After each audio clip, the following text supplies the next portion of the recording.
everyone, my name is Nikita Gill. I am pursuing MSc in Clinical Microbiology from the School of Allied Medical Sciences, Lovely Professional University. Today, we are diving into fascinating and important topic: what happens when the thymus and the bone marrow, the two central command centers of our immune system, don't function properly. We will explore the possible health issues, how immunity gets affected, and what modern medicine can do to help. Let's get started.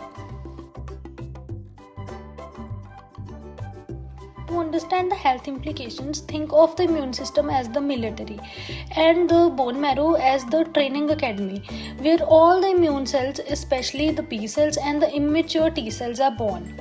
The thymus, which is located just above your heart, is like a finishing school where all the immature T cells learn self versus non-self and transform into elite souls. Now imagine both of these organs malfunctioning. What will happen? Number one is a severe immunodeficiency. Without a proper bone marrow function, the body cannot produce the adequate amount of B and T cells, and secondly, the individual becomes extremely vulnerable to the bacterial, viral and fungal infections. Secondly, recurrent and persistent infections. The infections may be frequent, severe and difficult to treat. Even mild infections like common cold can be dangerous. Thirdly, the autoimmune disorders. The thymus perform negative selections to eliminate the self-reactive T cells. If this fails, the individual may develop the autoimmune disorders like lupus, rheumatoid arthritis, etc. Next come the blood abnormalities. The bone marrow dysfunction can cause anemia, low platelets or leukopenia. The symptoms may include fatigue, easy bruising or delayed wound healing. Next come the risk of cancers, particularly leukemia or lymphoma, because the bone marrow stem cells become unstable when they are chronically dysfunctional. In short, the impaired thymus and bone marrow function can affect every aspect of body's maintenance and defense system. To answer this, let us return to a metaphor: the immune system as an army. If the bone marrow cannot produce enough immature cells, the thymus cannot properly train them. The result is very weak and uncoordinated immune response. This leads to poor adaptive immunity. The low T cell counts leads to weak cell-mediated immunity, which affects the viral defense, the defense against TB and also the cancer surveillance. The low B cell counts leads to poor antibody production. This means the vaccine may not work effectively. There is also increased susceptibility to the opportunistic infections, delayed immune response and also autoimmune disorders. Without the proper elimination of the self-reactive T cells, the body's immune response can mistakenly attack body's own tissue. Next is reduced immunological memory.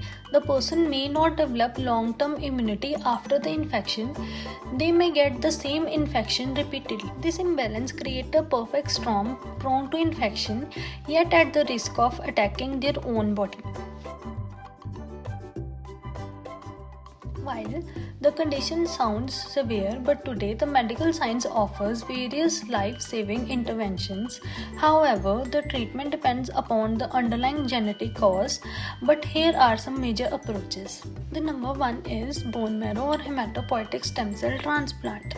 This is the most definitive treatment for many congenital immune disorders. The healthy donor stem cell replaces the defective bone marrow, and over the time the patient may develop functional B and T cell. Next is thymus transplantation. This is rare but effective. This is particularly used in DiGeorge syndrome, where the thymus is absent or it is dysfunctional. This restores the T cell productions. We can also use immunoglobulin replacement therapy and also gene therapy. In the gene therapy, the faulty genes are corrected using the viral vectors. The next approach is vaccines. The inactivated vaccines are usually safe. The live attenuated vaccines are avoided because it may cause diseases in the immunocompromised persons. So that was a deep dive into what happens when the two architects of our immune system, the thymus and the bone marrow, are dysfunctional. This is a bit challenging situation, but with the help of modern science and modern medicine, we all individual, whoever are facing this situation can lead a normal and healthy life. So if you found this breakdown helpful, make sure you like this video and share this video also. Thanks for watching.